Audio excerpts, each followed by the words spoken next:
Segunda-feira, 14 de julho de 2014, Mantiqueira Notícias está no ar e você vai conferir onde fica o prédio que servirá provisoriamente como Fórum de Atibaia.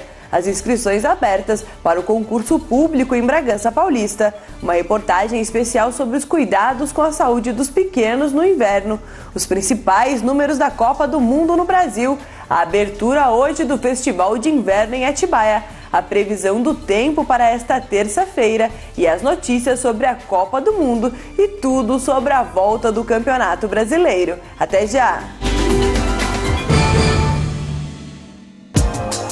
Quer comer bem? Então venha para o Restaurante Papagalo. No Restaurante Papagalo você tem diversas opções e pode desfrutar de um excelente self-service de terça a sexta-feira. E as novidades não param por aí. Sextas e sábados, venha para a nossa noite dançante. Além de música ao vivo, você pode escolher pratos à la carte e ainda pedir uma pizza de dar água na boca. Aos sábados e domingos também tem deliciosos frutos do mar com camarão e paeja. Restaurante Papagalo, Rua Lucas Nogueira Garcês, 4745. Telefone 11 4412 4951. Enquanto você assiste este comercial, nós da ABB Alarmes cuidamos 24 horas da segurança da sua empresa, residência e empreendimento. Há quase 20 anos no mercado com equipamentos de última geração e profissionais especializados na área, garantindo a proteção do seu patrimônio.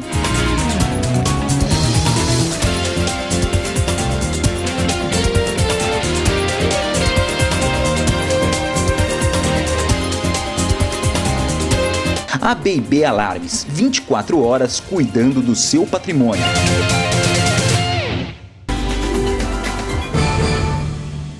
Boa noite. A partir desta segunda-feira, o atendimento do Judiciário voltou a ser realizado em Atibaia, provisoriamente, em regime de plantão e em dias úteis, em um imóvel locado pela Prefeitura no centro da cidade. O imóvel está situado na Rua José Alvim, número 394, em frente ao cinema. Será utilizado para atendimento das medidas urgentes que até então vinham sendo enviadas para a sede da 6ª Circunscrição Judiciária de Bragança Paulista, onde permanecerá o plantão de final de semana e feriados. Os 2 postos móveis disponíveis à população no estacionamento do Fórum continuarão no local, onde ainda será possível solicitar emissão de certidões. O funcionamento do Fórum de Atibaia, no prédio localizado no bairro dos Coqueiros, está suspenso pelo Tribunal de Justiça de São Paulo, em virtude de problemas estruturais no imóvel desde o dia 20 de maio. A suspensão já foi prorrogada anteriormente no dia 30 de maio, no dia 30 de junho, 27 de junho e agora dia 11 de julho. E agora segue até o próximo dia 31 de julho, estimativa para a conclusão das obras de contenção estrutural para acesso ao acervo de processos. E a Prefeitura de Bragança Paulista informa que estão abertas as inscrições para o concurso público, que contratará 40 guardas civis municipais e 7 agentes de autoridade de trânsito. As inscrições, que tiveram início nesta segunda-feira, dia 14, a partir das 13 horas, se estenderão até o dia 14 de agosto, às 22 horas. Para se inscrever, o candidato deverá possuir ensino médio completo, carteira nacional de habilitação nas categorias A e B, ter altura mínima de 1,65 m para os homens e 1,60 m para as mulheres, idade mínima de 18 anos até a data da nomeação e certidão negativa de antecedentes criminais. Os candidatos serão avaliados por meio de prova objetiva, com 40 questões de redação, aferição de altura, teste de aptidão física e avaliação psicológica. As provas objetivas terão 3 horas de duração e os candidatos que fizerem mais de uma opção de inscrição, se candidatando para ambos os cargos, terão 1 hora a mais para fazer a prova. Os locais de provas serão publicados na imprensa oficial do município. Para os nomeados, a carga horária mensal será de 180 horas em forma de escala, podendo ser no período diurno ou noturno, em dias de semana, sábados, domingos e feriados. O salário é de R$ 1.496, sendo concedido um adicional de periculosidade na ordem de 30%. Para o emprego de agente da autoridade de trânsito, haverá formação de cadastro reserva até 4 vezes o número de vagas. O prazo de validade do concurso será de 1 ano, podendo ser prorrogado pelo mesmo período. Aos interessados, as inscrições deverão ser realizadas por meio do site do Instituto Zambini, www.zambini.org.br, que realizará o concurso. A taxa de inscrição é de R$ 57,90.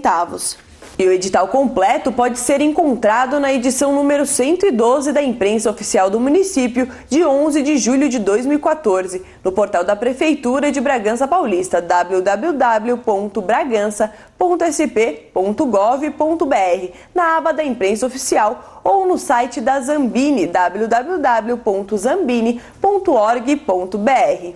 O inverno é a época do ano em que as crianças mais sofrem com as doenças respiratórias, mas é possível diminuir essas ocorrências com alguns cuidados simples. Nossa equipe de reportagem conversou com a pediatra Lucila Hashimoto, que passou algumas dicas para você proteger e evitar doenças no seu filho durante o inverno. O inverno vem se aproximando e a temperatura caindo. Dias quentes e noites frias. Vamos conversar com a pediatra doutora Lucila Hashimoto para saber os principais cuidados que devemos ter com as crianças nessa época do ano. Então, no frio prevalecem algumas doenças para as crianças, né? As doenças respiratórias são as mais comuns. Alergias, asmas, bronquites, as gripes, os resfriados. Então, na grande maioria das vezes, são as doenças respiratórias que predominam no inverno. Com o frio, a gente tem uma série de complicações, né? Uma delas que a gente toma pouco líquido. Então, uma forma da gente prevenir um pouco esses processos respiratórios é ingerindo mais líquido. A gente tem menos sede, toma menos líquido, a gente tem menos líquido circulante no organismo, então diminui um pouquinho as defesas. Então, tomar líquido é importante. Outra coisa é umidificar a via respiratória. Então, botar um sorinho no nariz também é legal, tá? Outra coisa é evitar ambientes muito fechados, procurar ventilar bem os ambientes onde a gente fica, né? Para que não favoreçam a circulação e a manutenção de bactérias, de vírus no ambiente, e a gente com isso tenha mais risco de pegar as infecções. A outra coisa é usar o sol, né? Que a gente tem a facilidade de ter o sol apesar do frio, né? E usar o sol para pôr as roupas no sol, para poder combater os fungos, as bactérias, e tomar sol também, porque o sol também é uma fonte de vitamina, que ajuda a absorver algumas vitaminas e evitar que a gente fique doente também. E a maneira mais segura agora também é a vacinação. A doutora Lucila deu dicas das vacinas que devem ser tomadas neste período. Então, tem as vacinas da pneumonia, né, que tem uma validade de 5 anos, tem as vacinas para recém-nascido prematuro e tem a vacina agora do vírus da gripe, que está sendo distribuída na rede até 5 anos, e para os pacientes que têm mais riscos, os mais obesos, os diabéticos, os hipertensos, os pacientes que têm doenças crônicas como asma, bronquite, precisam estar tomando essa vacina. A grande preocupação das mães nessa época do ano é se as crianças podem ou não consumir alimentos gelados. A doutora explicou detalhes sobre esse assunto. Na verdade, você tem que favorecer o líquido. Lógico que no frio é mais interessante que você use os líquidos quentinhos, né? Não os líquidos frios. Tem algumas bactérias e alguns vírus que se proliferam melhor no gelado. Então, por isso que a gente pede para que no frio a gente favoreça os quentes e não os gelados. E a Copa do Mundo chegou ao fim, mas deixou números expressivos. E não foi apenas a derrota por 7-1 sofrida pela seleção brasileira. O site Globo.com divulgou os principais e mais expressivos números do Mundial no Brasil. E os números começam com os polêmicos aeroportos. 15.293.769. Esse é o número de viajantes que passaram por 21 aeroportos brasileiros no período de 10 de junho a 10 de julho.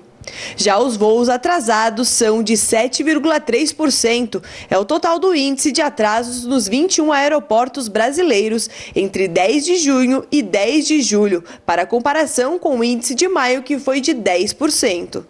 Agora passamos para o número de turistas estrangeiros em São Paulo. 197 mil gringos visitaram a capital paulista durante o mês da Copa. Os argentinos representam 1/3 deste número. Já os turistas brasileiros em São Paulo são 299 mil viajantes do próprio Brasil, que passaram pela cidade que sediou a abertura da Copa do Mundo. Passando agora por reservas de hotéis, 340 mil é o número de reservas realizadas em hotéis brasileiros até 11 de junho. 15 mil é o número de pessoas selecionadas para trabalharem nos jogos. Já 267 estrangeiros tiveram a entrada negada no Brasil, sendo 44 barra-bravas torcedores argentinos associados a episódios de violência em estádios. 155 pessoas foram detidas tentando vender ingressos nas cidades sedes da Copa. 73 mil é o número total de horas de transmissão dos jogos da Copa para mais de 200 países que viram as partidas. R$1 bilhão é o que a prefeitura estima que os turistas tenham movimentado em São Paulo durante o Mundial. 22 mil cartas foram entregues à seleção brasileira na Granja Comarim, em Teresópolis. 7,6 milhões de conexões foram registradas nos estádios da Copa do Mundo até as quartas de final. 1 bilhão de interações sobre a Copa foram registradas no Facebook na primeira metade do torneio. 8 milhões de álbuns da Copa foram comercializados no Brasil. O número inclui os álbuns vendidos e distribuídos pela empresa. 180 manifestantes foram detidos em protestos registrados no país em uma semana. 270 mil turistas passaram pelos locais da Copa do Mundo na primeira quinzena de junho. 40,3 mil ingressaram no país para a abertura da Copa do Mundo.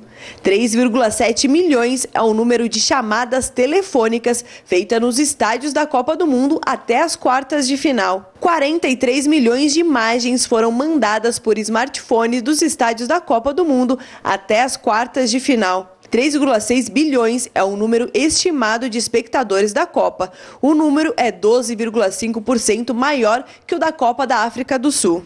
E no próximo bloco, a abertura hoje do Festival de Inverno em Atibaia, a previsão do tempo para esta terça-feira, as principais notícias da Copa do Mundo no Brasil e a volta do Campeonato Brasileiro. Até já!